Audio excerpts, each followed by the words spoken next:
Today's event is organised by the Centre for Practice-Based Research in the Arts here at Canterbury Christchurch University. And the idea of the centre is to bring together arts practitioners from across our faculty.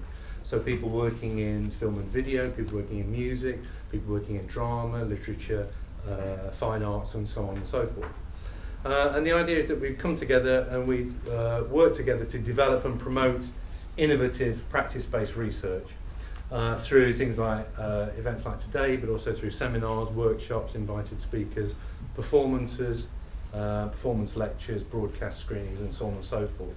So this is the second year of the centre, and for those of you who have only just recently joined the centre, welcome. The idea of the centre is, as I say, to promote innovative practice-based research across the arts, to support, importantly, and something we might be talking about later today, to support collaborative and interdisciplinary practice-based arts initiatives and research initiatives, to support early career researchers. So if you're a PhD student or an MRes student, you're very welcome to join us in the centre, and to document and disseminate the work that we do. I'm just going to finish now by acknowledging the support that we get, first of all, from the Faculty of Arts and Humanities, but also the School of Music and Performing Arts and the School of Media, Art and Design, and together those three groups of people, I suppose, have made today possible. Back over to Lauren. So, thank you, Andy. So, as Andy said, the centre is an interdisciplinary centre, and that's part of the impetus behind the discussion that we hope to have today. Certainly, for me, working in the centre alongside colleagues from different disciplines has been a very fruitful way of sharing perspectives and perhaps finding other ways to think about the research that I've been doing. And in music, there are lots of discussions and debates about the nature of practice research, what it should look like and what it should do. And it's quite clear to me that these debates are at different levels and at different points in their progress in different disciplines, and there's lots of ideas that we could share with each other. So I'm hoping that we'll hear from people with lots of different perspectives today, and in the speakers who we've invited, we're also hearing perspectives from different disciplines, which I hope will speak to each other very well. I don't want to say too much or preempt too much what anybody else might be going to say. Just to talk a little bit about the structure of the day, we've got 3 talks and 3 responses, so hopefully that will give us some time to hear quite a lot of ideas before we launch into the round table and have a lot of questions. So I would be really grateful if everybody felt that they could contribute to that discussion at the end of the day, but I also hope that spending that time hearing what our speakers have got to say will be really helpful in terms of developing our thinking as well. There is one change to the programme, and that is that Dr. Marissa Fraggu is not able to join us. So the first response is going to be delivered by Brian Hawkins, and thank you very much to him for volunteering to do that at the last minute. So, and also I should say, if you are on Twitter, you can follow us on Twitter, but also I'd like to invite you to tweet your thoughts about the day and use the hashtag practice research, which lots of people throughout the country are already using to talk about these issues, and so hopefully that will enable people who are not here to be part of our discussion. So finally, I'd just like to introduce our first speaker and the first session. And our first speaker is Dr. Rachel Hann, who joins us from the University of Surrey, and her work is quite wide-ranging and wide-reaching, and certainly I found it quite interesting to see the areas that she's been working in recently, including co-founding the critical costume, what should I say it is now? It's a whole network, really. It's whatever you believe it is. It's whatever you believe it is. That's it. But conferences, discussion, writing. She's also done a lot of investigation into how we can publish and peer review practice research, as well as working in theatre. So I'm quite looking forward to what she has to say, and please join me in welcoming Rachel.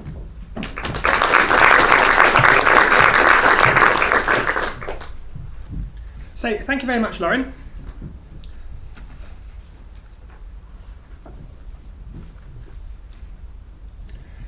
So today I want to talk about the future.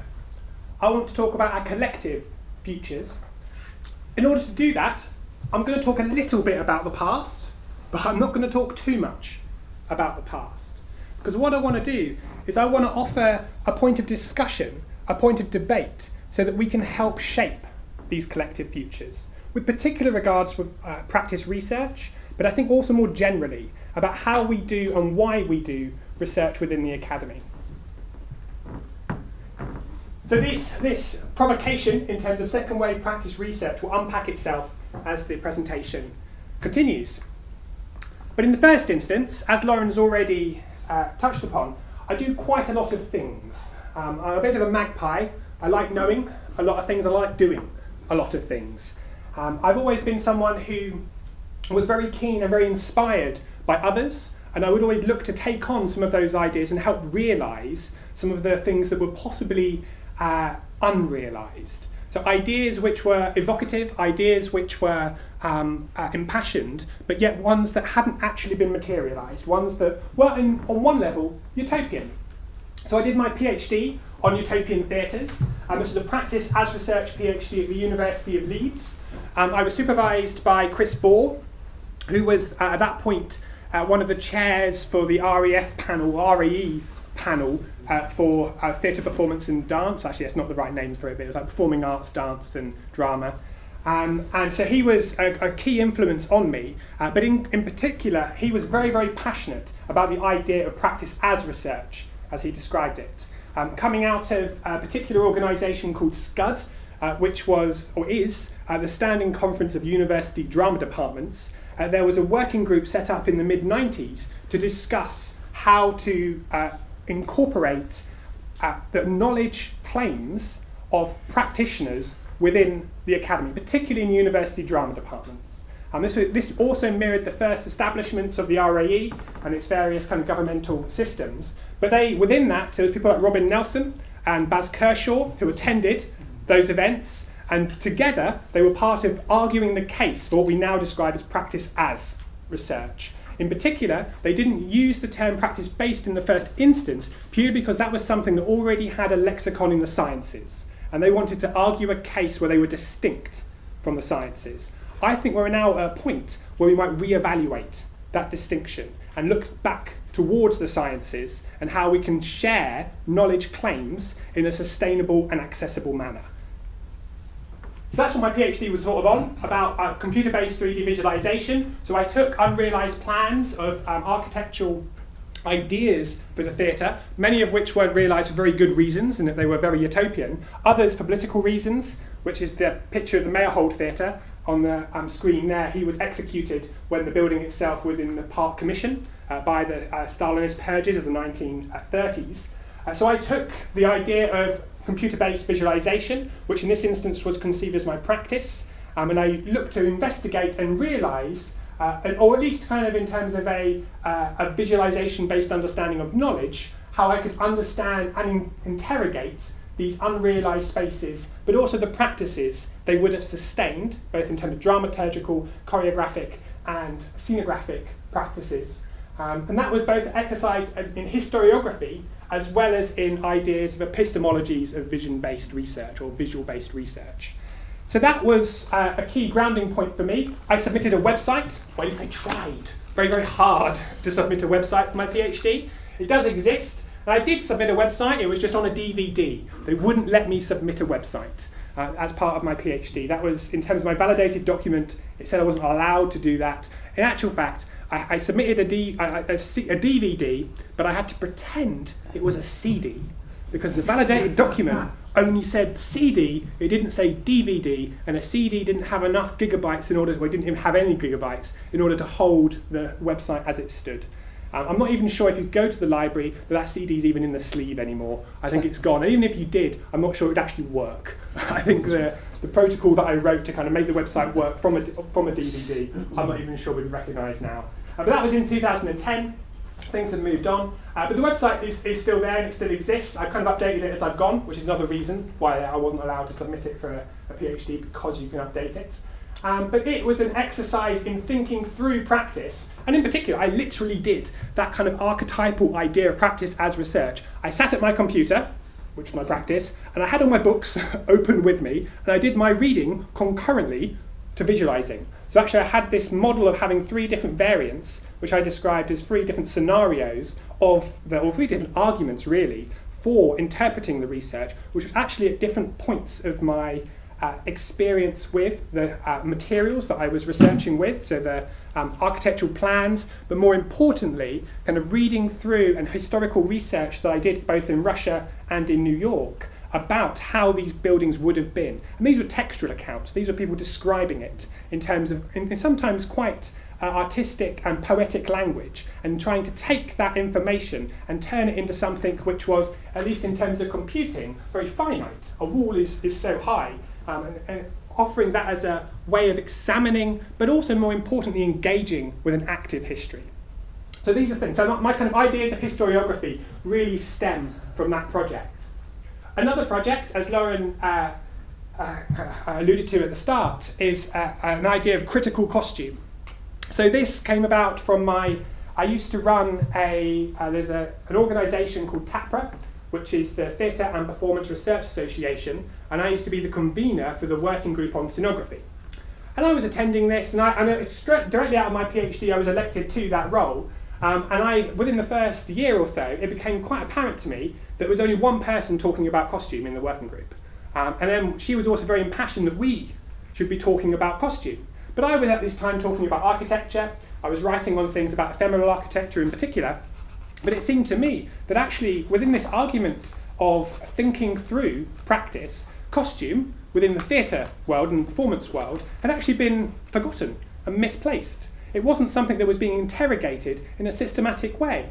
It was seen very much as illustrative. It was seen very much as maybe old-fashioned almost. In fact, actually a lot of contemporary theatre makers kind of try to distance themselves from the idea of costume. In fact, actually costume is seen as a problem in many respects because it can't necessarily move beyond the human body as an explicit kind of sign of humanness. This is a question that many people have investigated. But I returned back to my university at the time, which was Edge Hill University up near Liverpool, and I said to my colleagues, okay, let's just do something about this. Let's forget kind of worrying that no one knows what to do with costume. Let's get together, get a symposium together, get a special issue of a journal together, and debate the future of costume. Let's actually do it. Rather than letting someone else do it, let's us do it collectively. And actually, because I wasn't necessarily coming from costume, I offered a distinct lens and a different way of thinking about costume that has been innately productive. The idea of critical costume is in itself a provocation. It's that provocation of take costume seriously or else.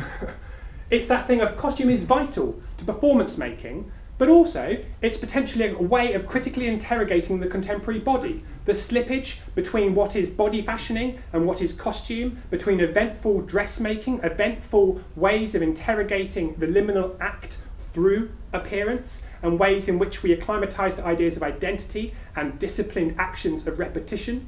These things are all, for me, encapsulated within the ideas that costume beyond theatre and performance, but also within theatre and performance.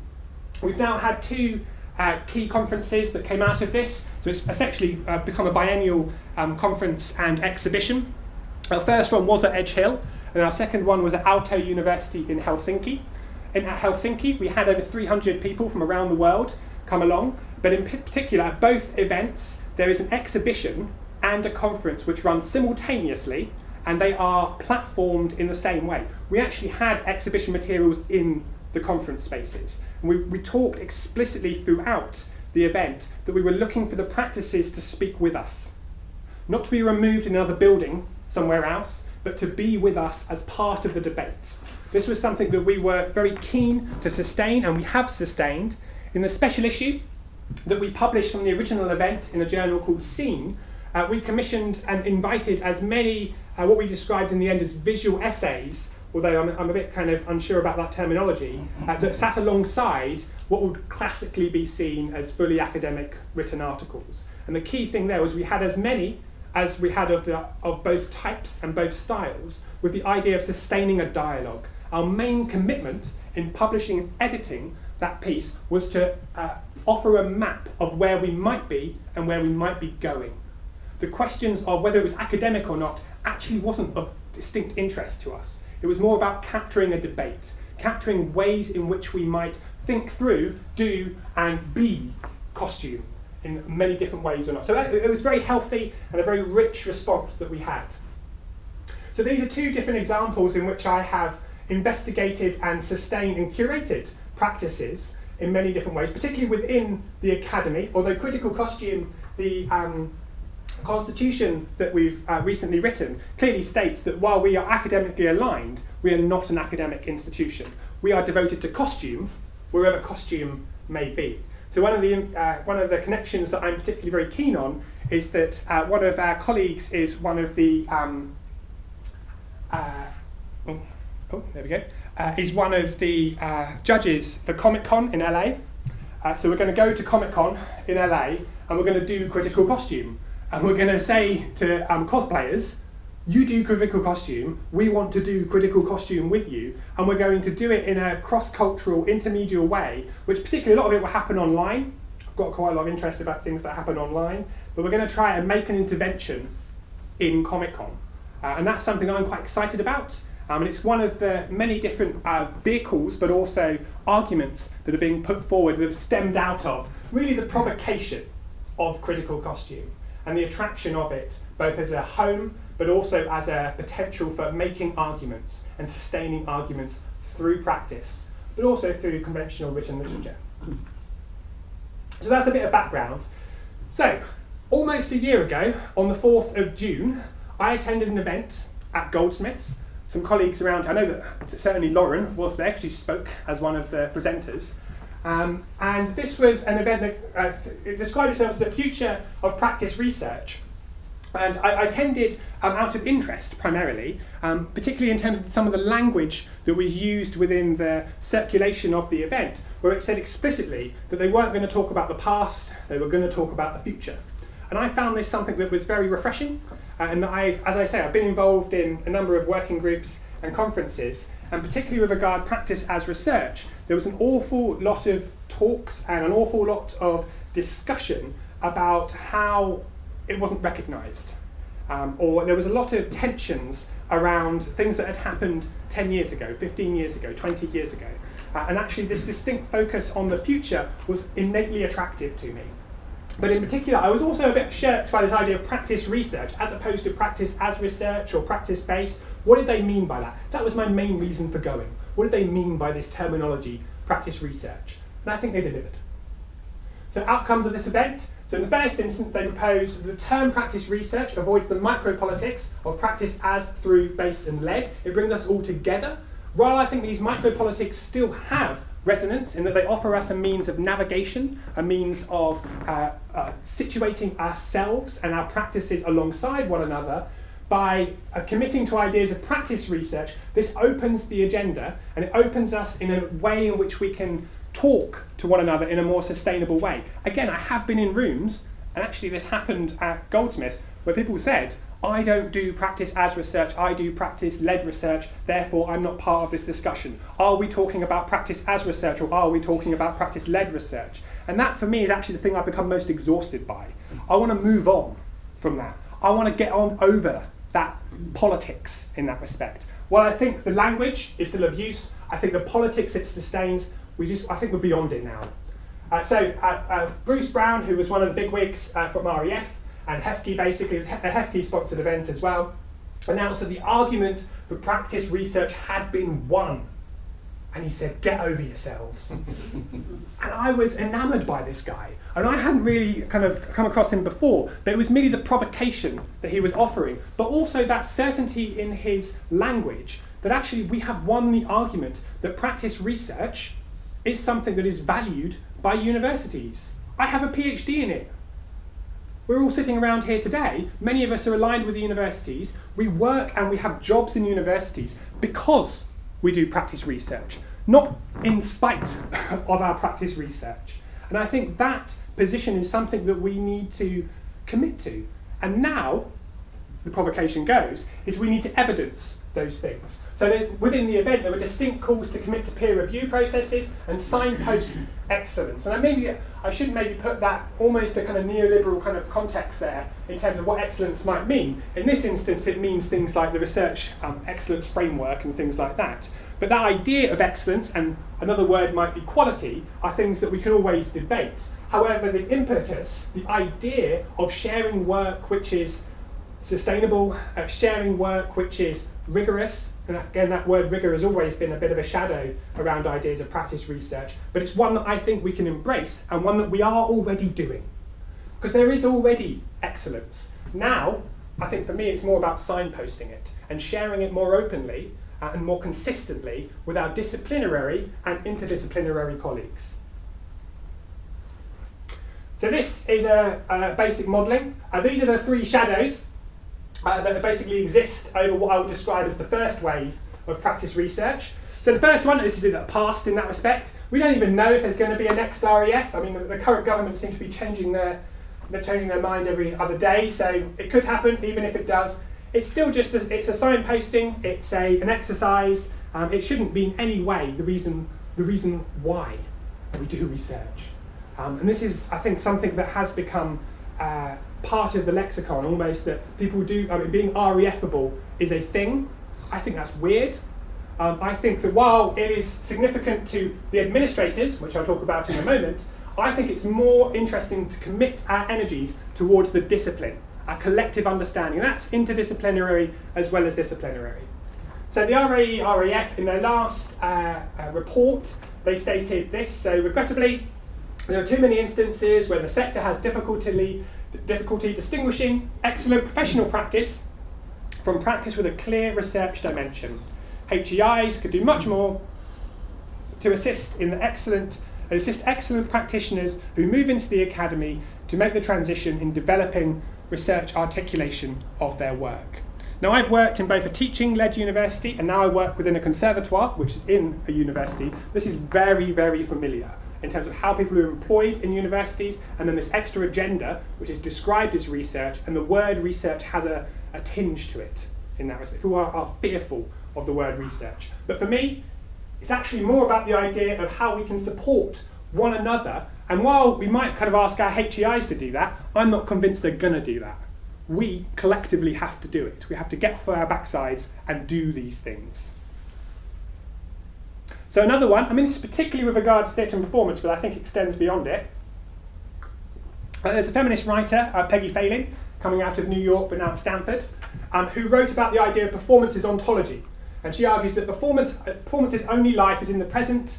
Performance cannot be saved, recorded, documented, or otherwise participate in the circulations of representations. Once it does so, it becomes something other than performance. So this is a shadow because in terms of the context of documentation, many colleagues have always argued and sustained that their knowledge cannot be documented and cannot be shared. So I give the example of in dance practice. In dance practice, the archive is the body.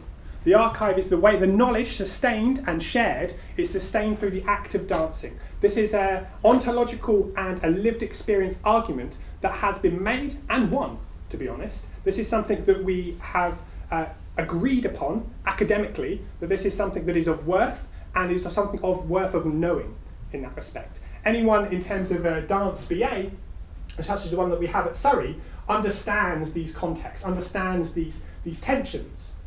The problem with this argument is that it becomes reductive to the point where we don't share the work anymore.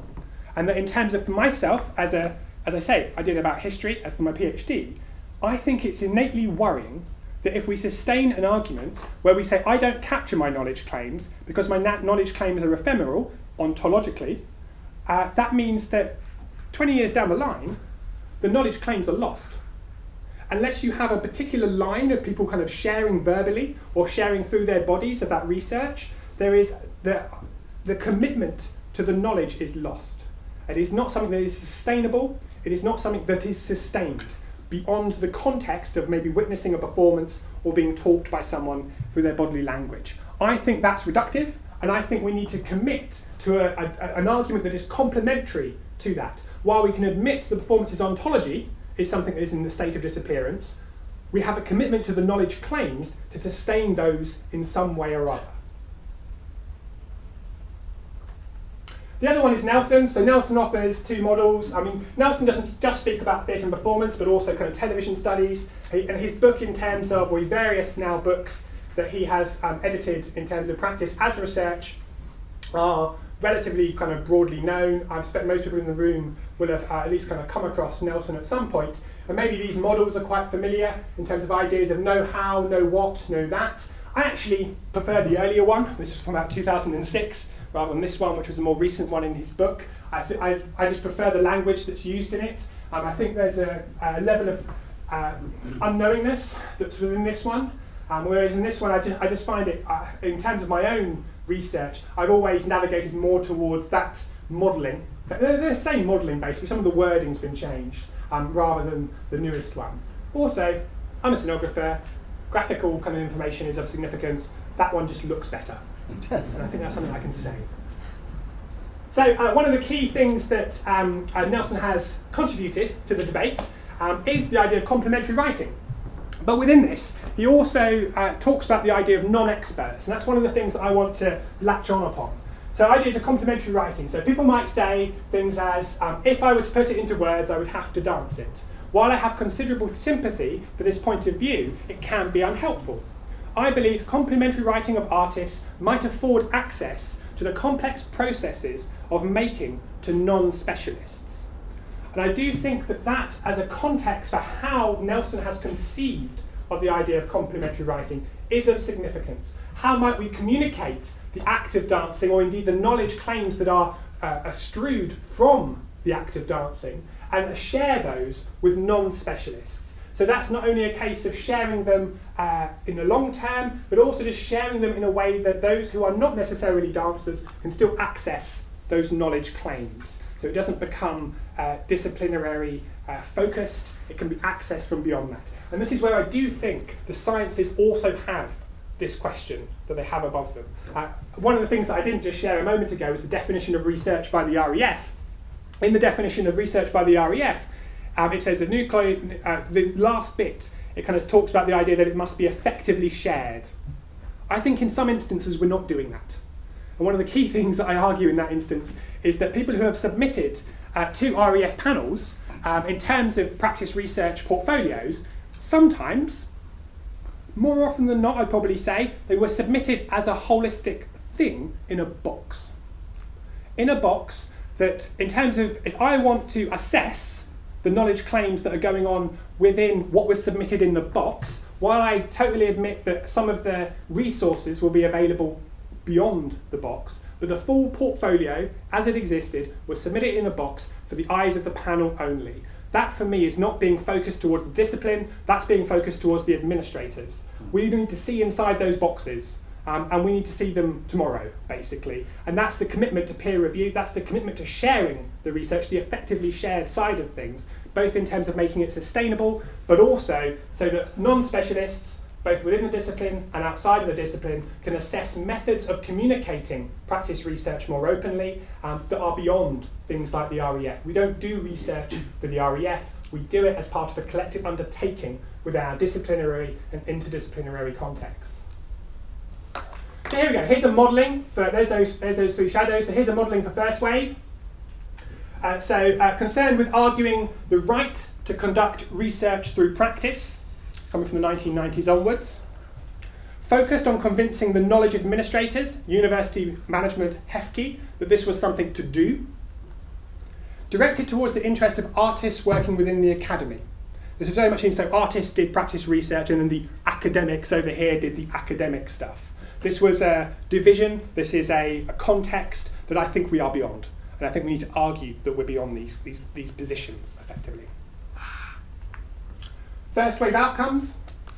As Bruce Brown announces, the argument for practice research has been accepted. Now get over yourselves. Other methods of knowledge representation are recognised by administrators, by the systems of administration. I mean, even now, and I think it's really quite extraordinary, even based on when I was a PhD student, there is now a doctoral centre down in Falmouth and the University of Plymouth, which is an AHRC doctoral centre, which you have to do practice as part of your submission. You have to. It's a doctoral centre by the AHRC. This was not known when I was a PhD student only a few years ago. This is a commitment to the administrators recognising that practice is a part of our ethos, a part of our collective undertaking of academics, and it is recognised as such. Okay, so these are some of the other outcomes. A culture of developing practice research projects for the purpose of administrator recognition. So this goes back to my question. The idea of being REFable, but also doing research because it's coming, you're going to submit to the REF, put it in a box, and then never think about it again. And then you don't even get back the feedback. And then the feedback comes back and it's a page that's kind of collectively for your whole department, and it doesn't give you any information, basically. It gives you nothing. You know less as a consequence of that. If this was an exercise in student feedback, they would be getting kind of the bad ticks on their kind of self-assessment forms or whatever it is. At Surrey, we have this really arbitrary and really kind of distinct performance management tool where we all have to score each other, and it's awful. But yeah, so that's the sort of thing. So if it was a feedback within the student would send it back and say, this is not good enough. You haven't given me any context. How am I supposed to do better in the future? There's no idea of feed forward. But in particular, this idea of administrator recognition. So submitting research in inaccessible boxes for the eyes of REF panel only. And this isn't, so actually on the REF website now, you can go and look for the ones that have links to websites. But even the links to websites, sometimes it suggests that there's other materials that's been submitted alongside that would have gone to one of these big warehouses that the REF had, which again, it just means that the complete object, in terms of both, for me, supervising PhD students, when they say, can I see an example of one of these portfolios? And I say, well, I can show you some that are all available online, but I can't show you some of the others that I know have been really successful. I can't show you them because I'm not on the REF panel. And the idea that I have to get on the REF panel in order to see in the boxes is absurd. So little or no focus on the legacy of research. So this kind of echoes the Phelan argument. How might others respond to or critique knowledge claims? If you're just doing it for administrators, you pop it in a box, the administrators look at it, they give you a tick, and then you move on. This is almost the mentality that my students have, to be honest, where they do assessment they do practice for assessment rather than doing practice as part of a wider commitment to that practice, about sharing that practice openly. Lack of accessibility leads to a new culture of suspicion within the discipline. People can't see inside the boxes. They go, what's inside these boxes? Everyone's talking about practice as research, but I can't access it. So if you've got a conventional kind of historian sitting there kind of writing the dusty books, then it's a case of they go, well, I don't cite this work because I can't access it. I can't read it, I don't attend the events, I don't have that level of access. So this idea of suspicion comes back within the discipline, coming back from below rather than from above. The above accept it, the below are starting to get a bit worried about what's going on, because if they can't see in the boxes, it's not part of their sharing of research, the ethos of research. It's problematic, I think. So yeah, that's the first wave. Second wave. So, second wave. Knowledge assessment must be redirected towards the discipline at large. Peer review committees are vital. Knowledge narratives should be accessible and sustainable. An acknowledgement that while the conditions of knowledge may be fleeting, there is a responsibility to sustain the knowledge claims beyond the time frame of the individual project. And this is where I'm talking about the knowledge claims as opposed to the knowledge itself. And those things are innately tied in many instances, but ways in which we might communicate these things, I think in the first instance through peer review, and having peer review communities which share good practice between one another and support one another in these endeavours, I think those things are related. I think we have a peer review community that is accessible, sustainable and accessible, then we also get these other things. So in that instance, in the first instance, you need accessibility, and that is sustained by peer review. So I think there are already some examples of these things occurring. So I've got kind of three examples here, but there are multiple. ScreenWorks has actually been around for a while. Originally it was part of the Journal for Media Research? Media Practice, which was part of a DVD, I think, that kind of came with the journal, the print journal, and it's now moved online. So that's in the first instance. The Journal for Artistic Research, or JAR, has been around for a while as well, using the Research Catalogue platform in order to record itself. And then an experiment that came out of actually originally an international organisation called IFTR, which is the International Federation for Theatre Research, and they had a performance as research working group in North America, which is where IFTR, I guess its heart is kind of based in North America. They use the kind of terminologies of performance, practice as performance. Now I've lost myself now. Performance as research, performance as rather than practice as research. And then a colleague, Yvonne Bonifon at Winchester, he was the convener of that working group, and he developed the experiments and intensities, which is now going to slightly dormant at the moment, but certainly in terms of the ethos of peer reviewing, of sharing work. This is something that these three organisations are doing. They're all peer reviewing ideas of practice research. And StreamWorks in particular has embraced the idea of practice research most explicitly. So other examples, second wave support. So in the first instance, this is kind of inspired in part by some of the examples that I've given above, particularly the experiments and intensities.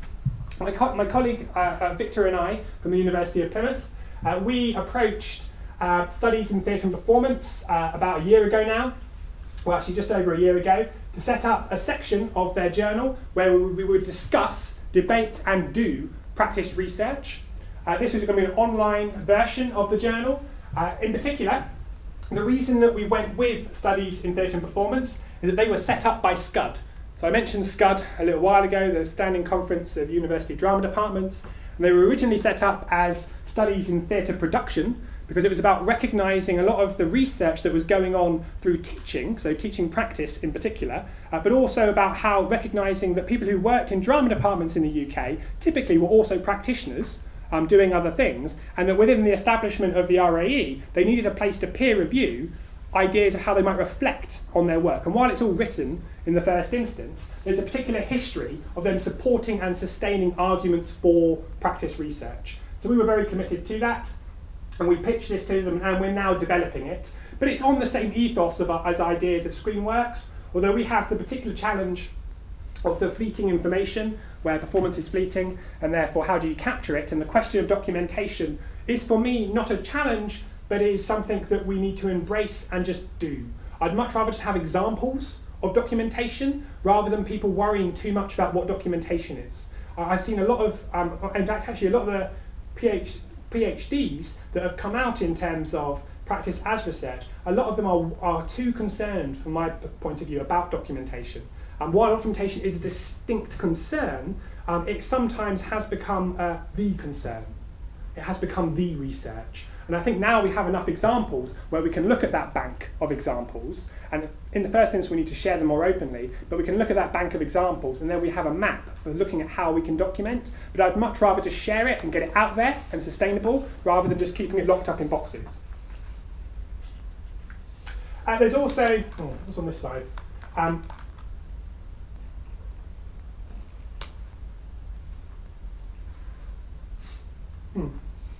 Okay, there was one more slide, but it appears to have... No, maybe it's... Right, I'll do it. Come on. There it is! There we go. So part of my PhD, so practice is something that actually a lot of other disciplines do. Archaeology is one of them. Going back to my PhD used the London Charter, which was something that was set up by archaeologists, but also kind of theatre makers as well, which comes out of a long history of charters within archaeology, going all the way back to 1932, about commitments to the discipline of archaeology, that internationally they would think through how they're going to share their research that they find through practice. And they describe these through charters. So as a provocation, I used this particular charter as the methodological framework for my PhD, with the argument being that my PhD would use the recommendations that it offers, and this is just a website that's available online, and it's something that's been agreed but collectively by archaeologists and all of the various committees and communities that are associated. It has kind of key principles, implementation, aims and methods, research sources, documentation, sustainability and access. As part of all of the charters, actually going back to 1932, they all say that actually within particular projects you may decide to focus on one or two or three of these principles. You don't necessarily have to do them all, but if you're going to do one of them, ideas of kind of sustainability and access, they say that these come down to about the amount of money that you have access to, about the financing, about the amount of time, about the expertise, and all of these are conditions that archaeologists recognise that when they're going and doing their field work, when they're going to plan to share it, that's really what this is about, planning to share that field work as opposed to conducting the research in and of itself, that you have to have a plan for it. And you have to include that at a very, very early stage. And that has been the ethos of these charters from outset. So, this is something that's familiar to me. It's something that's very, very recognised within what I would describe as a practice-based discipline of archaeology. So here we might see a kind of a manifesto or kind of a very loose reworking, basically, of the same words that the London Charter uses. So a Charter of Practice Research. We see ideas of implementation, methods and aims. Practice research method should normally be used only when it's the most appropriate available method for that purpose. That is like word for word. I've just changed the word practice research with computer-based visualization. And that's pretty much in each instance, that's all I've done. To ensure the intellectual integrity of practice research methods and outcomes, relevant research sources should be shared and evaluated in a structured and documented way. As part of that, they also say you need to recognise your audience. You don't just share everything, you share the stuff that's most useful for someone to make sense of it. If it's someone who is a historian from theatre, for instance, and they want to know about an ancient Athenian theatre, they're going to want to know about particular levels of information, whereas if they're an archaeologist who wants to look at how that stuff was dug up, they're going to need other types of information. And it recognises that you might be gearing your research project to one of those audience, to one of those communities. Things like, say, sustainability, strategies should be planned and implemented to ensure the long-term sustainability of practice research outcomes and documentation in order to avoid loss of this growing part of human intellectual, social, economic and artistic heritage. I think within this language, within this pre-established idea of thinking about how we capture and sustain research, there is an agenda, there is a provocation for us to consider how collectively we can, beyond particular disciplinary positions, how collectively we can look to these other disciplines that have historically been more aligned with the sciences, and how we can use some of the language but also some of the ethos that they have shared and sustained, the rigour of their work. This is all about rigour. That's what they focus it towards within our own communities. So yeah, there we go. First wave, second wave. I think that we need to think about the future. I think that in offering a taxonomy of first wave and second wave, it offers us a way of saying, okay, well that was what the first wave was about. Now let's commit to a second wave of practice research. What does that mean? How do we do that? That's not for me to say. I think that's for us collectively to come up with solutions, examples, absolutely key, and communities of sharing. Peer review is vital. Thank you very much.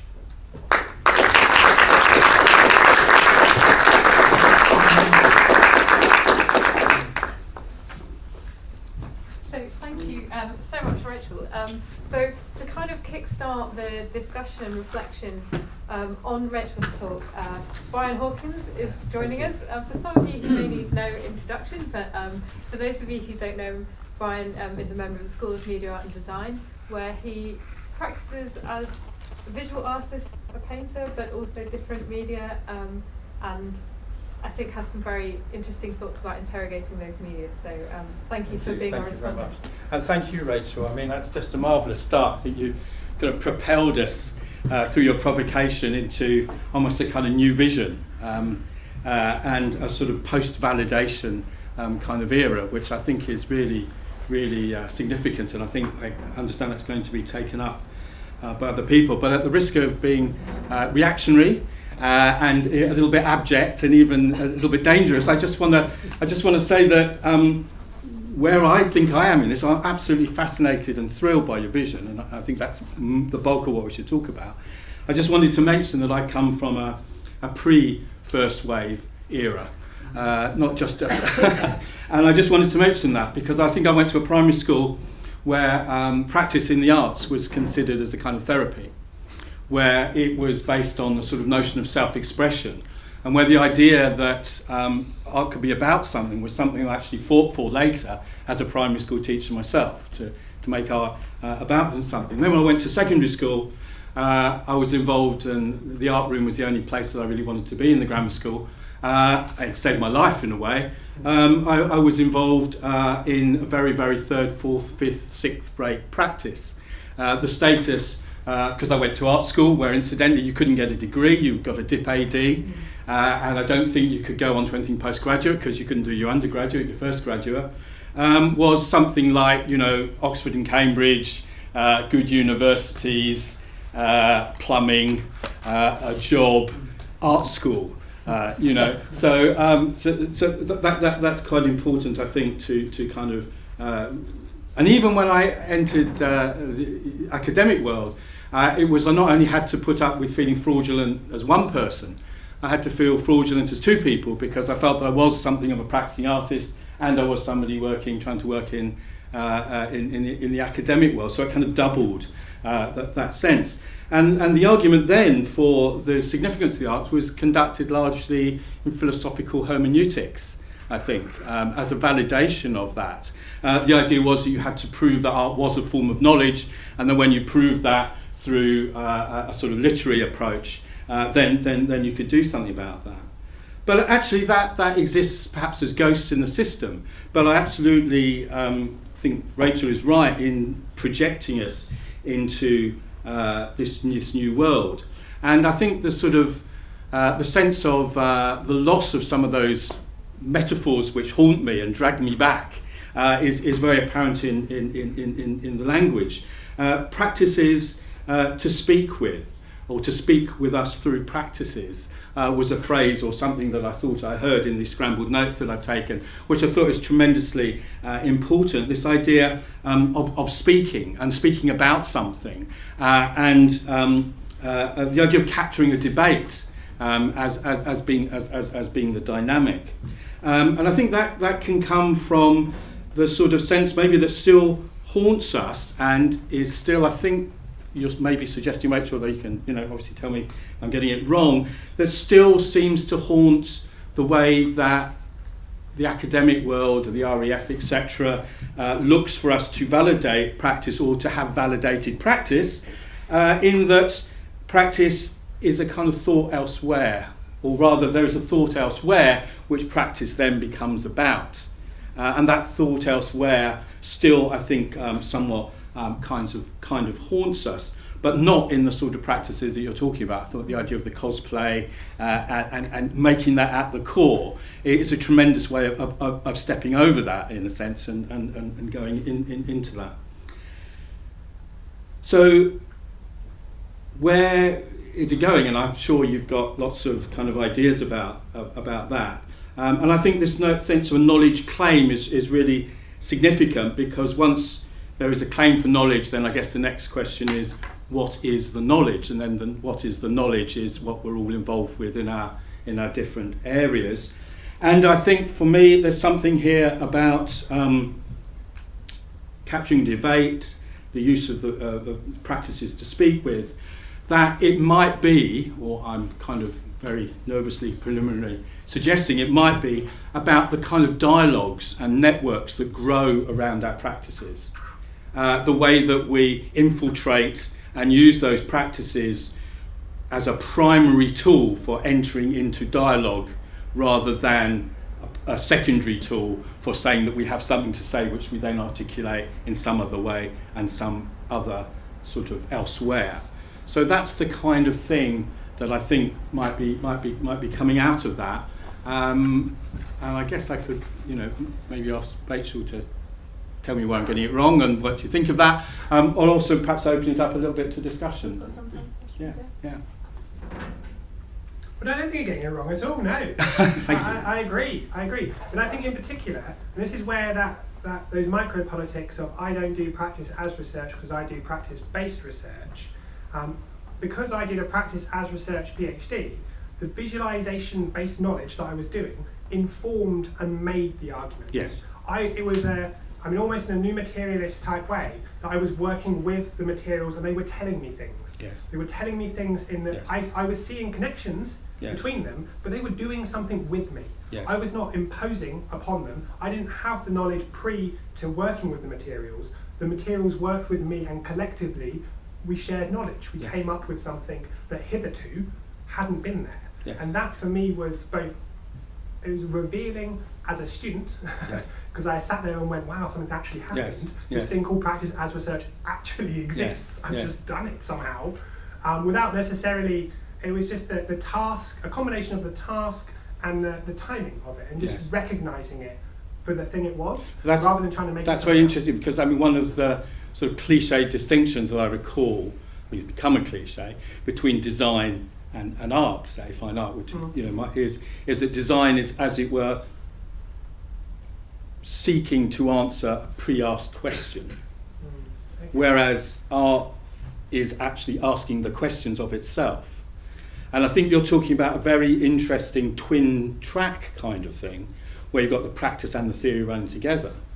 But of course, there are other models where the practice itself is absolutely it, and only massively in retrospect might lead to. So my colleague at Surrey, Laura Cull, she is currently writing a book on this very subject, Right. about the idea of how objects can philosophise. Yeah. But she uses that kind of post-Duchampian idea where the ontology of the object, it does something that is not necessarily in a kind of Michael Fried way where it's kind of beyond us, but it does something with us. Yes. And that withness is where its ontology exists, where its philosophising Yes. does. It does things with us. Yes.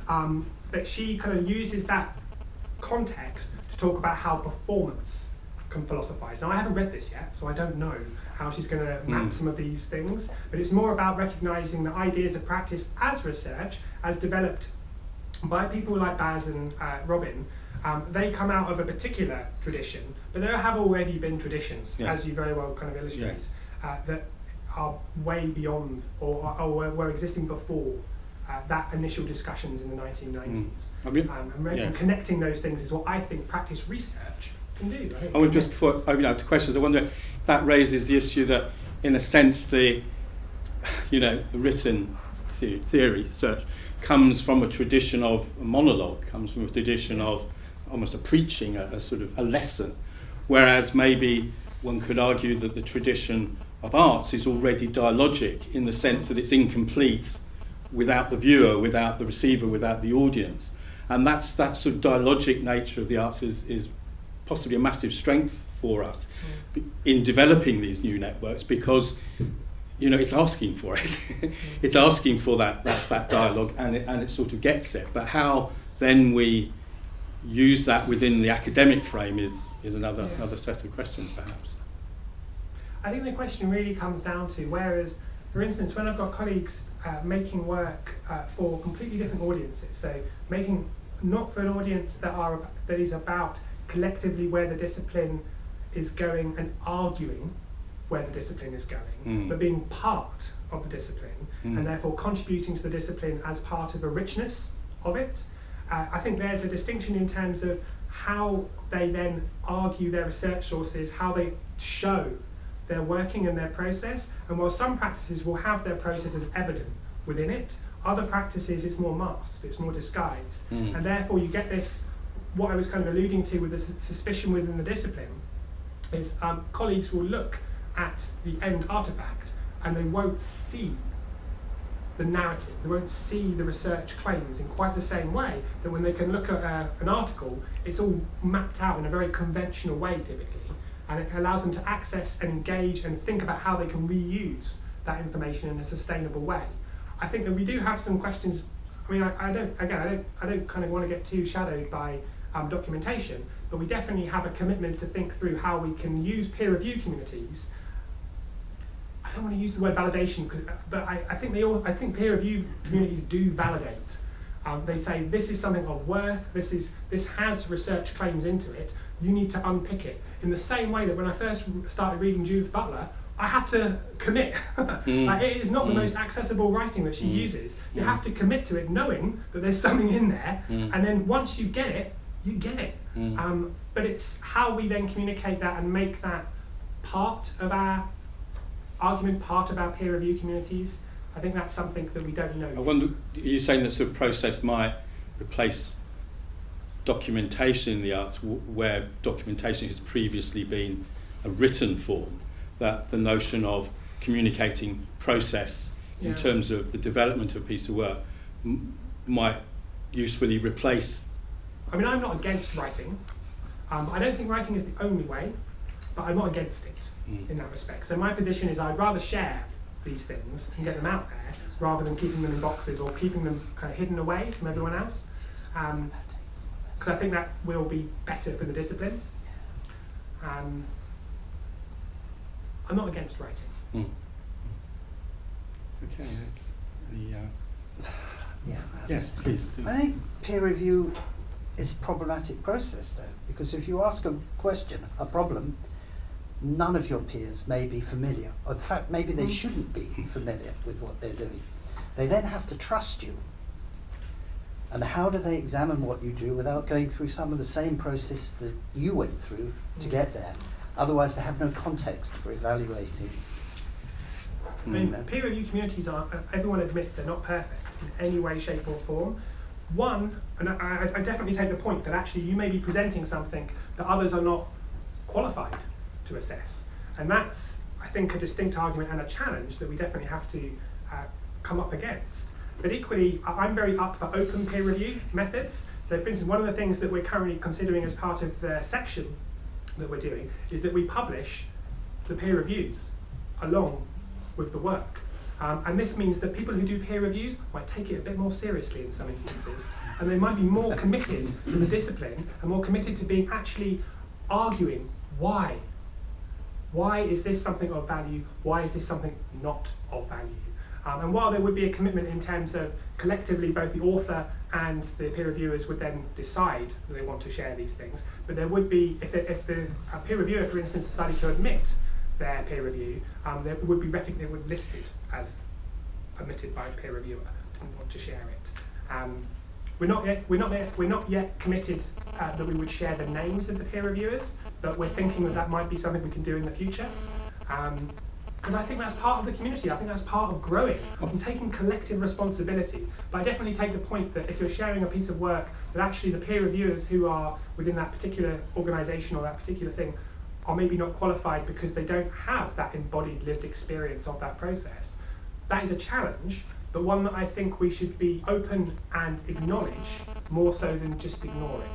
Just actually the question idea of who might be an appropriate peer reviewer. Well, because that's right. peer reviewers Yeah, are yeah. normally, are they not your fellow dancers, your fellow artists, your fellow filmmakers? But in a world where we're saying that the practice speaks, then may not the peer reviewers be the people who the practice is designed to speak to, or people who know about what the practice is designed to speak about? And that might be quite a radical shift in the notion of peer review. Of course, it can speak against them too. I mean, not in my discipline, but a famous American ornithologist put forward a theory of birdsong about a particular species of bird, which was totally rejected by his peers for several years until he proved it was true. But this is both the failures of peer review. So peer review is a vehicle for lots of things. For me, it's actually more about offering constructive feedback. So I really like peer review when it works well, because I share my work and people come back to me and go, actually, this is really useful, but have you thought about this? And they go, no, actually, I haven't thought about that. Thank you very much. That makes the work better. Yeah, I totally For me, peer review is about making the work better. Yeah. And that's where I think we were talking earlier. I think in terms of a second wave of practice research, we can maybe take some of the best parts of academia and leave some of the other stuff behind. Now, that's about people, really, more than anything else, and people are people. So everyone's going to have their own positions and all of that, and then their own arguments and their own agendas they want to put forward. But I do think that in terms of sustaining new forms of peer review, by having it open, by having it as a part of the research process, is, I think, at least a step forward. Yeah, I don't disagree with you. I don't at all. But I think you're right. And it's the feedback, which so often we don't get anywhere from. No, it's true. Yes, I mean, we'd like to add that word dialogue. It might be peer dialogue, peer debate. Review comes with a kind of. Andy. It's great hearing you speak, Rachel, and it reminds me how ref obsessed I've become over recent months and years, which is is a really good sort of wake up call. But I suppose my question then is, so how do we resist the ref? How do we then return back to our subject disciplines and try and reorient what we're up to within the universities. But the argument has always been that the RAF panels are part of our disciplines. So therefore they are peers, they are members of our community. If we convince our community, we convince the RAF panel. Like, I think those things are connected. So the RAF is supposed to be there to capture what's going on at a certain moment in order to distribute funds. That's what it's for. It really isn't for much else in that respect. Unfortunately, it's now used in things like league tables, which means universities use that statistical information and abuse that statistical information in a way that's actually quite disingenuous a lot of the time to what's actually going on the ground about what the research actually is. I think that by refocusing towards the discipline, I do think the rest of it comes, and I think because if we refocus towards the discipline, I think my commitment within that is to also open. And that by being open, and by not putting things in boxes in the first instance, and while I understand that is a challenge in some ways, by not putting things in boxes, it means that colleagues throughout the world can engage with this stuff. So things like it being internationally excellent, all of that sort of stuff, it can be evidenced in ways that if people are recognising it and citing it in different forms of research because it's open, that means it validates it. And I know, actually validates the wrong word. Validates the wrong way. It becomes part of the lexicon. It becomes part of the shared ethos of that discipline or interdisciplinary contexts.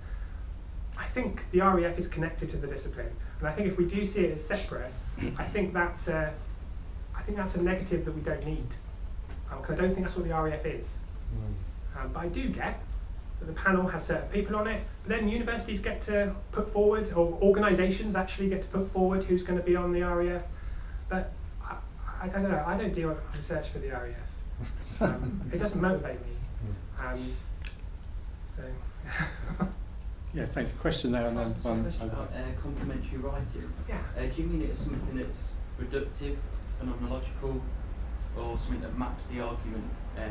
So the research claims, because I'm currently, my work fuses materialist film practice with visual anthropology.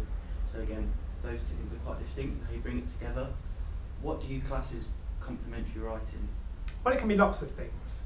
And we have more examples of complementary writing being shared, because they're typically things that are put within kind of written journals because they're words, typically, not always, but typically. I think one of the things that I'm actually slightly negative about with the idea of complementary writing is the idea that it exists as a parallel narrative. And that, and while I can't use the word integrated writing because within linguistics, integrated writing is a thing, but I kind of mean integrated writing, where questions of documentation or sharing of the practice and the mapping of that argument or the mapping of that narrative of how that work was sustained, or in particular about the canon that it somehow extends. That's something that I think is useful to map, but I don't think complementary writing can only be done in a reductive way. I think it can be done in a very creative and a very plural way. It can be lots of different things all at the same time. That makes it really complex, and I think that's some of the things that when I go back to Judith Butler, I think Judith Butler is doing a lot of things all at the same time, and that's why it's so difficult to access, particularly for undergraduate students. It's a very difficult challenge. But once you put the time in and you get it, you can see through some of the language games, but also you can see language games as the argument. And that's a revelation in that respect.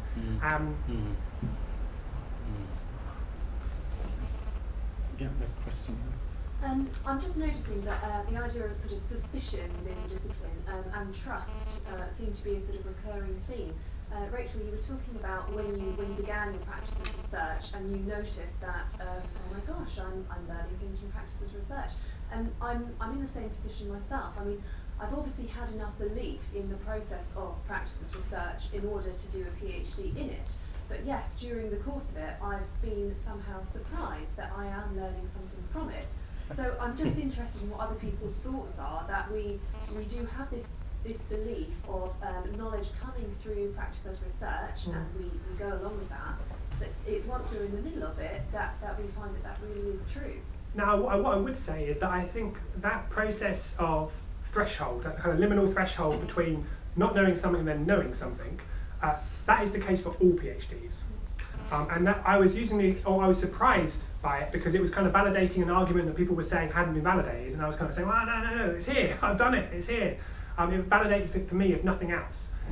But I do think that in terms of current PhDs and things like that, I actually don't think you need to worry about arguing the case. I don't think you have to worry. You don't have to argue the case for practice research anymore. People before have done that for you. Now you get to argue the case of what it is that you're actually doing and how that is contributing to knowledge. And I think that's quite freeing in a way. And while you still have to have a methodological statement within your PhD and things like that, that's not the whole PhD anymore. There are a whole range of people who did PhDs on validating the idea of practice as research or practice-led research. Now you don't have to do that. You can do that if you wanted, but you don't have to. And I think that's a shift. And I think that's one that I think is part of this kind of taxonomy of first and second wave. You don't have to make the argument anymore, but you can if you want to. But I think in terms of each of our sort of individual practices and methodologies, I'm not sure of the gentleman's name down there, but he sort of said as well, the idea of you're not able to communicate always your own lived experience to someone else. So I'm just wondering if that notion of sort of trust, in the same way that you're talking about reading Judith Butler, you know that there is something within it of value. Well, I was told there was something in it. Yeah, perhaps that's what it is. I'm just wondering if we can sort of exploit that that sense of knowledge that we have in advance, perhaps through RAF or peer review, to sort of get through this this barrier of sort of various disciplines. But I mean, it's the same way. I mean, with Deschamps in that, you're told that there's something in Deschamps, but when you first see it, I mean, going back to like when I was 14 and kind of walking into the Tate and seeing kind of the fountain or version of the fountain kind of turn on its side, this is kind of challenging what I think art is. But then the question of what is art, that's what's going on. And you don't, that threshold moments are both personal, they are very kind of to do with lived experiences about where we come from, how we engage, and the literacies that we have of engaging with these practices. But I think my main commitment is that I would rather just generally share these questions and share them in an open way, more so that not just having a catalogue of it, but because actually Robin Nelson, when I've shared this with him, he's argued that actually you could see the REF website as an archive of practice research, because there are things there, while it's an absolute nightmare to navigate and actually find these things because they're not coded in any way. You have to actually really have to know who's doing it, and then you find where they work or where they did work when the REF was happening, and then you kind of navigate back through it. And there are some really interesting examples. So for instance, the organisation that I'm involved with of TAPRA, we have an award system which has always been won by monographs, and is a kind of international award. It's always been won by monographs, and I'm part of the executive committee. And the day before, I was at an executive meeting, and I said, "Oh, okay, so have we had any practice research submissions this time round?" "Oh no, we never do." I said, "Okay, fuck it. I'm going to go and find one, and I'm going to nominate it," and it won. So yeah, it's been validated by our disciplinary body. It's there. It's part of us. It's collectively we've won. If there is a winning, now we just need to share it. We need to be more open about these things. Perfect. I think that's a great point to thank Rachel very much for a really marvellous introduction.